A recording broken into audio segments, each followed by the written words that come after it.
যত সন্ত্রাসী আছে তাদেরকে আইনের আওতায় নিয়ে আসার লক্ষ্যে বাংলাদেশ পুলিশের সম্মানিত অভিভাবক inspector general of Bangladesh police জনাব আলী হোসেন ফকির স্যার, চট্টগ্রাম রেঞ্জের সম্মানিত ডিআইজি আব্দুল কুদ্দুস চৌধুরী স্যারের নির্দেশনা এবং প্রত্যক্ষ তত্ত্বাবধানে আমরা কিন্তু এই অঞ্চলে আইন শৃঙ্খলা রক্ষায় নিয়মিতভাবে আমরা কাজ করে যাচ্ছি এবং তারই ধারাবাহিকতায় রাউজান, ফটিকছড়ি, রাঙ্গুনিয়া এই এলাকায় যে সন্ত্রাসীদের তৎপরতা এবং এর ফলশ্রুতিতে গত 13 জুন 2026 এই পাহাড়তলী এলাকায় আলোচিত যুবদল নেতা মাসুদ চৌধুরীকে প্রকাশ্যে পাহাড়তলী এলাকায় প্রকাশ্যে গুলি করে হত্যা করা হয়।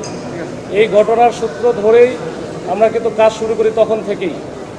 এবং এই ঘটনার সাথে যারা যারা জড়িত ছিল প্রত্যক্ষভাবে এবং পরোক্ষভাবে সবাইকে আমরা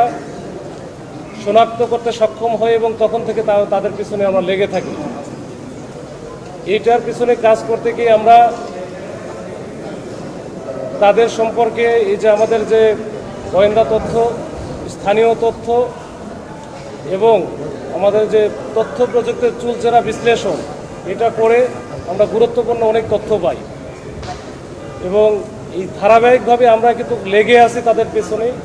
লেগে থাকার একটা পর্যায়ে গত 22 তারিখে, এই মাসেরই গত কয়েকদিন আগে 22 তারিখে আমরা ওই মামলার, যেটা মাসুদ হত্যা মামলার অন্যতম আসামি এবং এজাহার নামীয় আসামি ইলিয়াস ওরফে থামা ইলিয়াস, তাকে কিন্তু আমরা গ্রেপ্তার করতে সক্ষম হই। এটা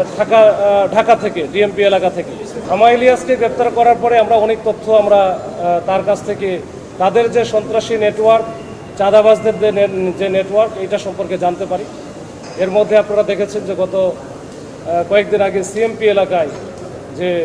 ইন্টারনেট সরবরাহকারী প্রতিষ্ঠান ডিডিএন, এইখানকার যে মালিক বা স্বত্বাধিকারী, তাকে ফোন করে যে 2 কোটি টাকা চাঁদা দাবি করা এবং সেই সাথে 2-1 দিনের মধ্যেই সেইখানে আবার ওই যে কিশোর গ্যাং যারা আছে এদেরকে দিয়ে হামলা ভাঙচুর করা, এই সব ঘটনার প্রেক্ষিতে আমরা কিন্তু তার কাছ থেকে গুরুত্বপূর্ণ কিছু লিড পাই। এই লিড পাওয়ার পরপরই আমরা কিন্তু বিভিন্ন জায়গায় আমাদের জেলা পুলিশ চট্টগ্রামের কয়েকটা টিমকে আমরা ভাগ করে দিই।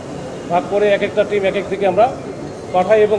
এটা কিন্তু একদিনের কাজ না, এটা কিন্তু হুট করে হয় নাই। এটার পিছনে অনেক শ্রম আছে, অনেক পরিশ্রম আছে, অনেক তথ্য প্রযুক্তির বিশ্লেষণ আছে।